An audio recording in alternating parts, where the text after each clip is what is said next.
पंचवटी की ओर जाते समय मार्ग में राम, सीता और लक्ष्मण की दृष्टि एक विशालकाय गृह पर पड़ी। लक्ष्मण ने उसे कोई राक्षस समझा और उसका परिचय पाने के उद्देश्य से उससे पूछा, तुम कौन हो? इस प्रश्न के उत्तर में उसने मधुर वाणी में कहा, तात मैं आपके पिता का मित्र हूँ। मैं गृध जाति के यशस्वी व्यक्ति अरुण का पुत्र हूँ और मेरा नाम जटायु है। कृपा करके आप मुझे अपने साथ रहने की अनुमति दें ताकि आपके साथ रहकर मैं सेवक की भांति आपकी सेवा कर सकूं। इस प्रकार से अनुमति प्राप्त कर वह राम और लक्ष्मण के साथ चलने लगा। पंचवटी पहुंचने पर राम ने लक्ष्मण से कहा, सौम्य, महर्षि अगस्त्य ने हमें जिस स्थान का परिचय दिया था वहां हम पहुंच चुके हैं।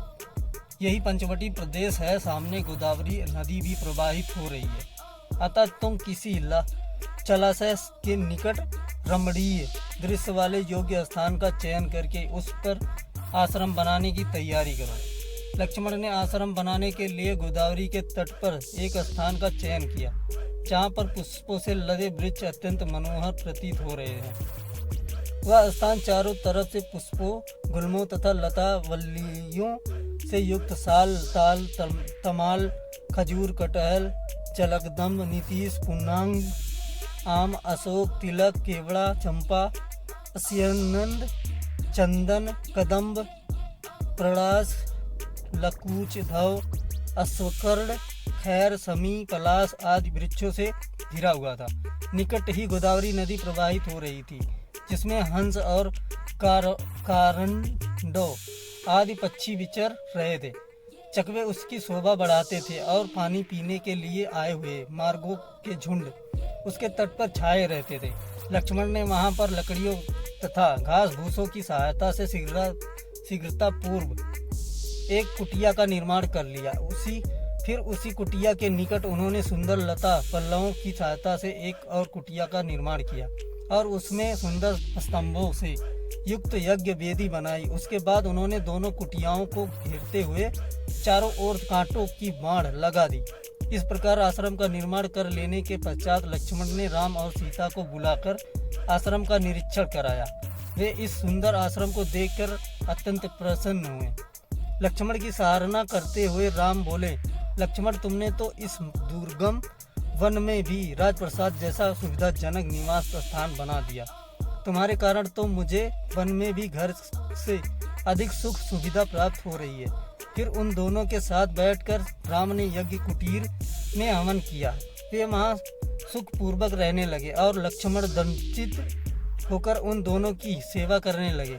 इस प्रकार वहाँ पर शरद ऋतु के 2 मास सुख पूर्वक व्यतीत हो गए। अब हेमंत ऋतु का आगमन हो चुका था। एक दिन प्रातः वेला में राम सीता के साथ गोदावरी में स्नान करने के लिए जा रहे थे। लक्ष्मण उनके पीछे पीछे खड़ा उठाए चल रहे थे। सरिता के तट पर पहुंचने पर लक्ष्मण को ध्यान आया कि हेमंत ऋतु रामचंद्र जी की सबसे प्रिय ऋतु रही है।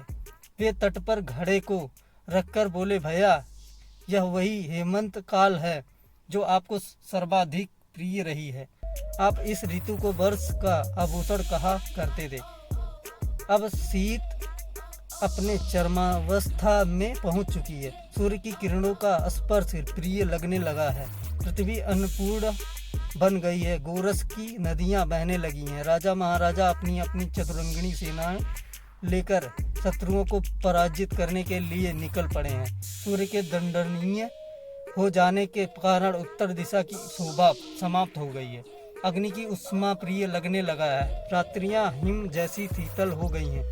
जो और गेहूं से भरे खेतों में ओस की बूंद मोतियों की भांति चमक रहे हैं। ओस के जल से भीगी हुई रेत पैरों को घायल कर रही है। उधर भैया भरत अयोध्या में रहते हुए भी वनवासी का जीवन व्यतीत करते हुए शीतल भूमि पर शयन करते होंगे। वे भी सब प्रकार के ऐश्वर्य को त्याग कर आपका भांति त्याग एवं कष्ट का जीवन व्यतीत कर रहे होंगे। हे तात विद्वजन कहते हैं कि मनुष्य का स्वभाव उसकी माता के अनुकूल होता है, पिता के नहीं। किंतु भरत ने इस कथन को मिथ्या सिद्ध कर दिया है। उनका स्वभाव अपनी माता के क्रूर स्वभाव से जैसा कदापि नहीं है। हमारे और संपूर्ण देश के दुख का कारण वास्तव में उनकी माता का क्रूर स्वभाव ही है।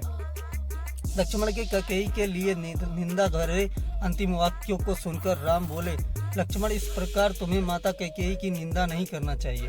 वनवास में हमने तापस धर्म ग्रहण किया है और तपस्वी के लिए किसी की निंदा करना या सुनना दोनों ही पाप है। कैकेयी जैसी भरत की माता है वैसी ही हमारी भी माता है। हमें भरत के द्वारा चित्रकूट में आकर कहे हुए विनम्र मधुर एवं स्नेह युक्त वचनों को ही स्मरण रखना चाहिए। मैं तो हम चारों भाइयों के पुनः प्रेम पूर्वक मिलन वाले दिन की व्यग्रता से प्रतीक्षा कर रहा हूँ। इस प्रकार भरत के वियोग में व्याकुल राम, सीता और लक्ष्मण के साथ गोदावरी के शीतल जल में स्नान करके अपने आश्रम वापस आए।